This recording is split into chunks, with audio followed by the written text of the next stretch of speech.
And hello, friends. We welcome you to another episode of Chapters here on Armstrong Television. Chapters is the show that profiles authors, editors, and publishers in West Virginia, Ohio, and Kentucky. I'm your host, Elliot Parker, and it's great to have you with us. We are so delighted to welcome back one of our favorite authors here to Chapters, and it's been a while since we've seen him, but he's out with an outstanding new book that we can't wait to talk to him about today. And the author is Michael Connick, and we're talking about his new book, HPD. And Michael Connick joins us. He was born and raised in San Francisco, California. He had an outstanding and an interesting career that spanned much of the Cold War. He served as a consultant to various branches of the U.S. intelligence community and the Department of Defense. His work took him all over the United States, Europe, and the Middle East, and he now resides here in Huntington, West Virginia, and he continues to be a very prolific author, and we're going to talk to him about his latest book, HPD. So, Michael, good to have you back on Chapters. Welcome back. Nice to see you. Well, thank you. It's been 3 years since we've had you on the program. I know, it's hard to believe. I know. I can't believe it's been 3 years, and you've just been up to all kinds of writing and doing things involved with writing, and we'll get to that here in just a little bit. But I want to talk to you about your book, HPD. And you and I are in a writing group together, and so I've heard you working on this book now for a while, and I've had the pleasure of hearing you read excerpts from it. But this book really centered here in Huntington, West Virginia, and we follow a police officer named Ethan Miller. Correct. So tell us a little bit about who Ethan is, and when we meet him in Chapter 1, kind of what he's up to. Well, Ethan was born and raised in Huntington, served for 4 years in the Army after getting out of high school, and then came back to Huntington and had really a lifelong dream of being a police officer. As it says in the book, as a child he asked for cop toys, handcuffs, badges, guns, and so on. He watched all the cop shows, and so on. So anyway, he makes his dream come true. He joins the Huntington Police Department. The book actually spans 12 years, ending last year, actually in 2018.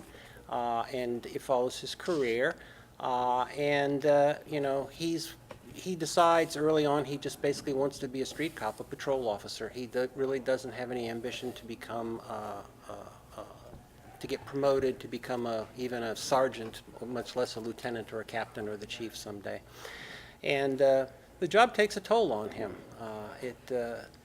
At first, he's, as a typical rookie cop, he's really on fire to be a great cop.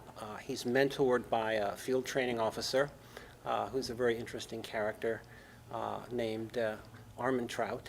I picked a local West Virginia name that I thought was interesting. I actually did a little bit of research on surnames in West Virginia and used them throughout the book.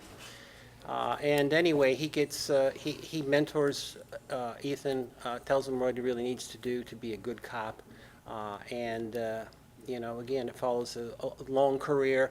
In the midst of his career, he runs into a murder of someone that was basically a street person, kind of a nobody, who's been very helpful to him and Henry, his field training officer, as providing information on what's going on in the west end of Huntington, which is kind of the rough part of town.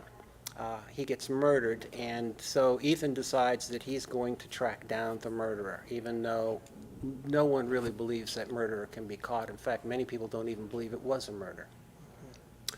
So the book is of course, is a change for me. My previous 3 books were spy thrillers, which were based a lot on my background in working with the intelligence community over the years. But I've also been involved in firearms for a long time, and I'm currently still a competitor. I shoot in what are called action pistol and rifle competitions. And in the process of doing these competitions and also doing some training for them, I've ended up running into a lot of cops. And one of the things I learned about cops is they love to tell stories, and they have some great tales. So a lot of this book is based upon stories that I've heard from law enforcement officers that I've met over the years. So my previous books I've really focused on realism and accuracy, and I've really tried to in the previous books what it's like to be in the intelligence community. In this book I've really tried to focus on trying to give a realistic portrayal of what it's like to be a police officer. And I actually got some fairly detailed help from local police officers who have read parts of the book, who actually corrected mistakes in it as far as policies and procedures of the Huntington Police Department. So hopefully it's a good tale and also believable. And I wanted to ask you about some of that believability, because I believe even the police chief in Huntington, Hank Dial, has read parts of this and given you some feedback? No, he has not. Oh, I okay. met Hank. I talked to him about this book. In fact, I'm actually going to meet with him tomorrow morning, and I was going to give him, I have a later proof that has a lot fewer typos and formatting problems that's supposed to be arriving today.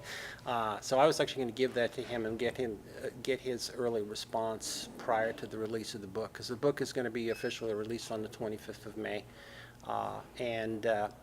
But no, the guy who really helped me more than anybody else, well, really two cops, both of whom's last name is Lucas, and neither of whom are related to each other. One was Brian Lucas, who's a sergeant with the Huntington Police Department. It's actually on their SWAT team. And the other gentleman is Greg Lucas, who did serve on the Huntington Police Department, but is now a detective with the Barbersville Police Department. And Greg really helped me a lot in that he actually read through a lot of the early parts of the book, early versions of the book, and corrected me to things like Ethan calls in a dead body on the radio, and he says, no, you never call in a dead body on the radio, you call in a signal 40. Okay, so I was able to do those little tunings again to keep the book as realistic and accurate as possible. So hopefully, I wanted a book that, and I actually told that to Greg Lucas, I wanted this book to be such that a Huntington police officer, serving Huntington police officer, could read through the book and believe it. Mm-hmm. You know, feel that it was an accurate portrayal of really what it was like to be a cop. Now, it is a work of fiction, and there's parts of it that obviously are completely made up. And any mistakes or misrepresentations are, of course, completely my fault, not all the people that helped me with it. But I really made an effort to make it as realistic as possible. One thing I learned about, hearing you read this and just hearing you talk about the research that you did on this book, and I think it ties into so much of what we see on television in terms of cop shows and what we've read sometimes in other cop fiction, is this idea that there is an escalation of force kind of protocol. Mm-hmm. Can you explain a little bit about what that is? Because I feel like when we watch TV, we watch Law and Order, we watch CSI, we watch Chicago PD or whatever, all those shows that are on, everybody's pulling their gun out and just ready to pull the trigger and fire away. But you found out that's not necessarily the case, and you worked some of that into the story. Tell us a little bit about that escalation of force protocol. Yeah. Well, first of all, most cop shows and most movies are horribly inaccurate, particularly in portrayal of use of firearms. Well, that's just the way it is. So, in fact, going as a complete aside, I'm also involved with the West Virginia Writers Organization. At the upcoming Writers Conference, I'm actually going to be doing a presentation on realistic use of weapons for writers of thrillers and mysteries and so on. And one of the things I have in there is all the places where Hollywood gets it wrong, and all the places where well-known authors, very successful best-selling authors, make mistakes. So anyway, that's my own little personal axe to grind right there. But yeah, there is an escalation of force. Every police department has an escalation of force policy. Typically, it's a manual which says that, basically, you start off pleasantly asking somebody, and then you basically command them, and then eventually you use appropriate force. And appropriate force is appropriate to an individual situation. So if somebody is unarmed and drunk and just wants to, just doesn't want to cooperate, you're not going to pull out your gun and shoot him.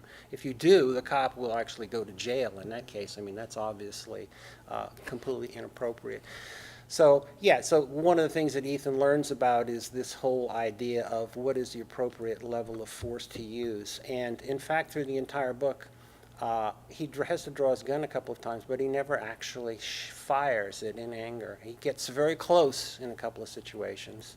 And parts of the book, he actually talks about how he finds himself in many situations where policy would have allowed him to use deadly force. He could have actually shot someone, but he always finds an alternative way of dealing with the situation. There's one scene where he he pulls his cruiser up, he sees two guys fighting, and he's just about to get out when one guy draws a steak knife out of his back pocket and is about to kill the other person right in front of a police officer. And he's so overcome with rage that he doesn't even notice or doesn't even care. And so at that point, Ethan, has a choice. Can he, does he have time to get out of the car, draw his weapon, make sure no one else is in the line to fire, and get a shot off? Well, he probably really doesn't, and he doesn't want to kill the guy anyway. So he simply taps the accelerator of his cruiser and runs into the guy, knocks him over, bruises him, injures him slightly, but saves his life.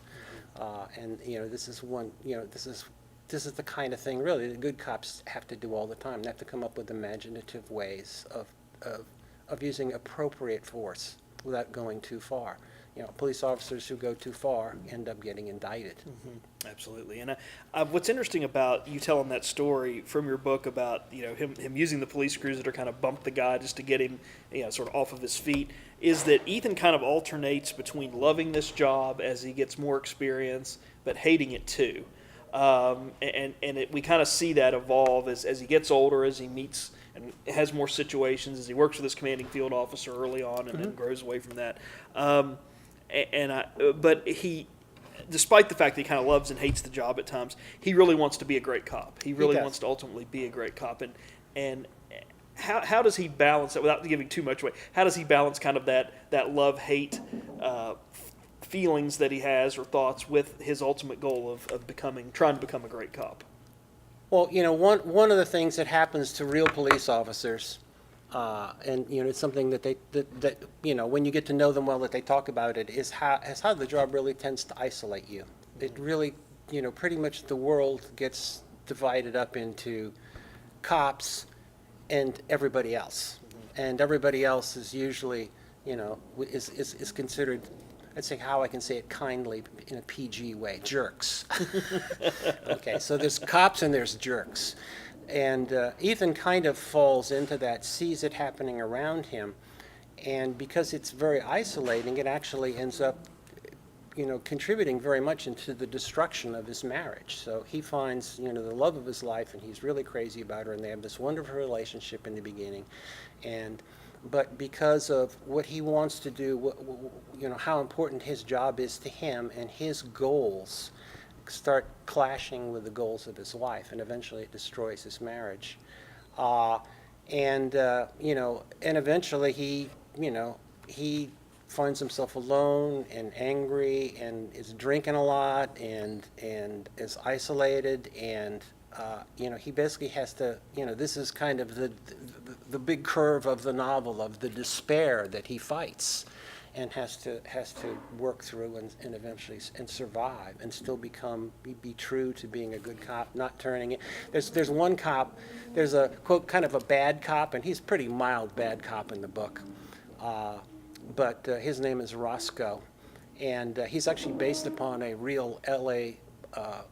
Police Department officer who was also named Roscoe, who is famous because he used to wear black leather gloves all the time, even in the summer, because he wanted to be able to beat the crap out of people without hurting his hands, without scuffing up his hands. And so the Huntington Police Department has a Roscoe character. And Roscoe's escalation of force protocol is always go maximum.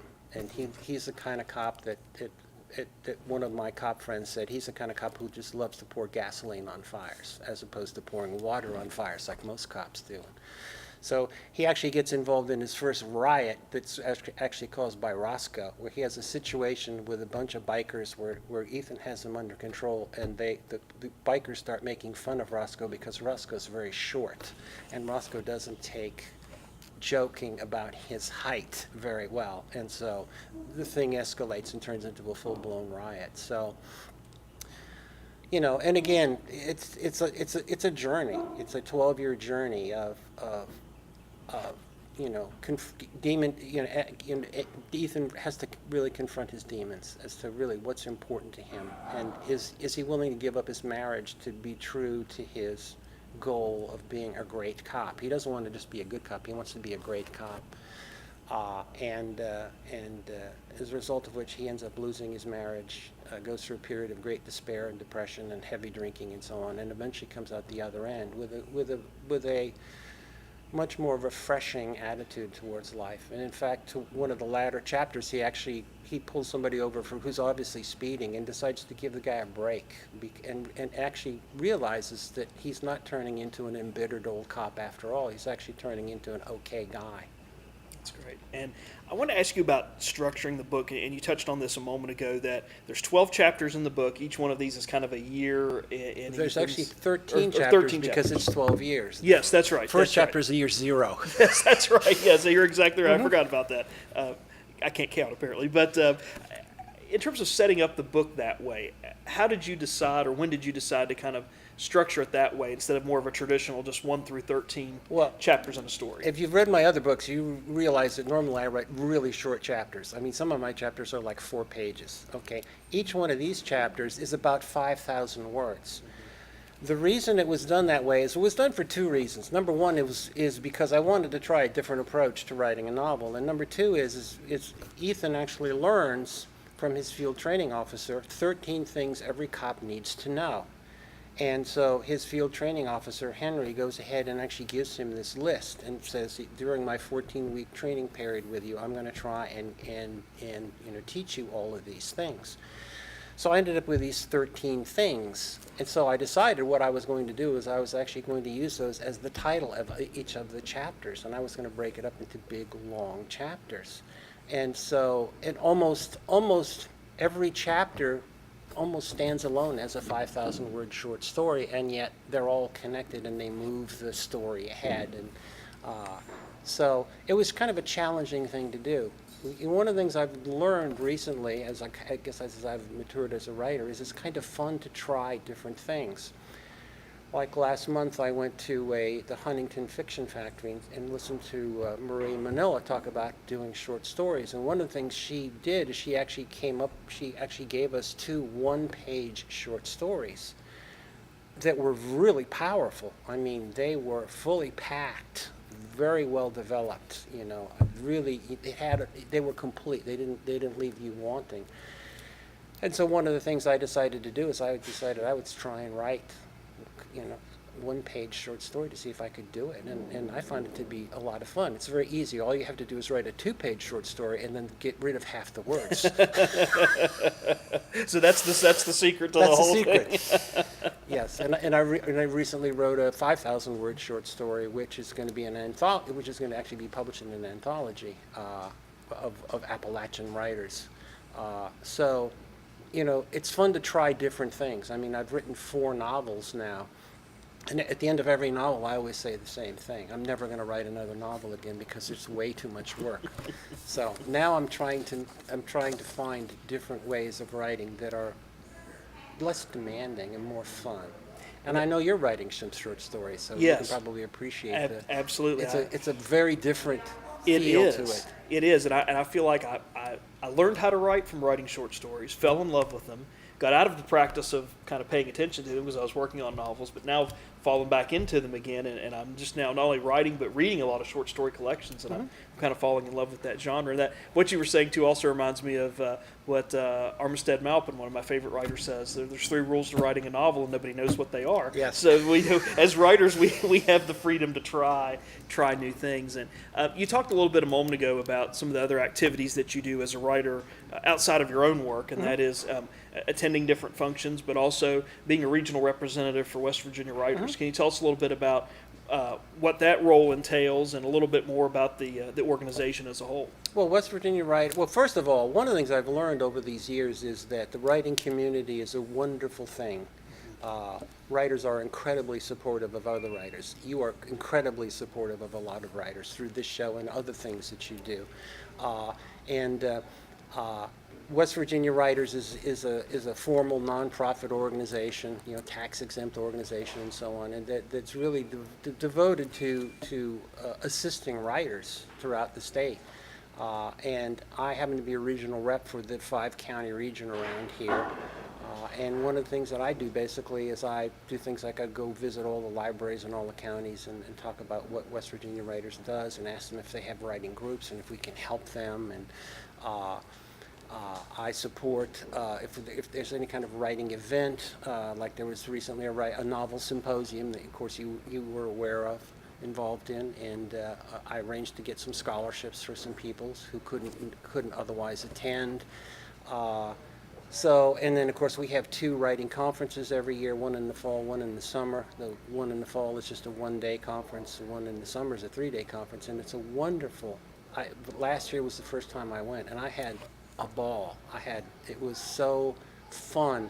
Not only are the sessions informative, but it's just great. The socialization is wonderful too. So it's a chance for writers to meet each other, to exchange ideas, and just to realize that you're not alone in this crazy occupation that you've taken on yourself. Absolutely, and I think we feel that way as writers because we spend so much time alone, at the computer or in a notebook before we get to the computer, writing and creating and drafting and editing and doing all that it can be isolating.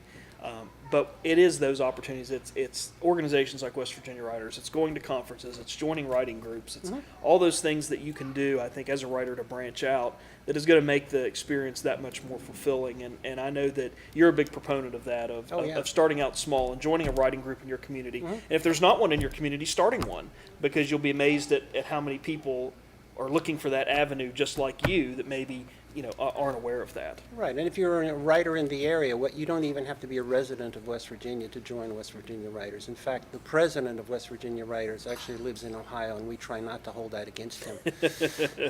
Yes, exactly. And Bob Yoho watches this program, so I know he's going to know that we're talking about it. But yeah, that's a great point. So, HPD, from the time you got the idea to the time that you talked to some police officers and kind of started working on the draft, what was the process like? How long did it take you to get from idea to the finished product? It actually took me about a year, which is actually the longest I've ever spent on a novel. Normally, previous novels I've knocked out in 4 months. But this one, it just, I had to do so much research. My other novels, I really didn't have to do that much research because I had worked in the community. But I've never been a serving police officer, so I've just known a lot of police officers. So every time I would go to a match and talk to police officers, or I would go to a training session with police officers, I would basically sit down and just keep my ears open and hear more stories. And I would slowly see how they could fit into my 13 chapters, how their stories fit into those themes. So, and I just fussed with it a lot, much more so than previous books. I went to that novel seminar, and Sheila Redling said something about the ending, about how basically you have to have your protagonist actually confront your antagonist at the end and resolve things. And I was like, oh, I didn't do that. I had this tricky ending, and now that I listen to this, it sucks. It's horrible. So I had to stop, and I had to basically rewrite the ending of the book to basically be true to the reader's expectations, which I thought Sheila really was right on. So I've just spent a lot of time, more time revising this book than any other book that I've ever worked on. So I know you mentioned that every time you write a novel, you say, this is it, I'm not going to write another one. But I know you've probably got another one in the back of your mind that's percolating. So what are you thinking about working on next? I have no idea. At this point, what I'm working on is short stories. I actually wrote one short story that takes place in a mythical town of Y, West Virginia. It's called the Y Bookshop, and I really love the characters in there. I love the town of Y, which is W-H-Y. I actually am thinking of writing a collection of short stories about the town of Y, and I think that would be fun, and I think it would be less onerous a task because I can chop it up into individual stories that stand on their own, and I find I can write short stories really quickly. I mean, I wrote the Y Bookshop basically in 3 days. I wrote my one-page short story. I wrote it in an afternoon, and it's much. I guess as I'm getting older, I'm more into more immediate gratification. Yeah, more of the short-term successes in terms of the long, as opposed to the long game. Yes, as opposed to spending a year on another novel. Right, absolutely. So if I do write another novel, I'll tell you right now what I will write if I do write another novel. And the improbable, as improbable as that might be, I'm going to write a cozy.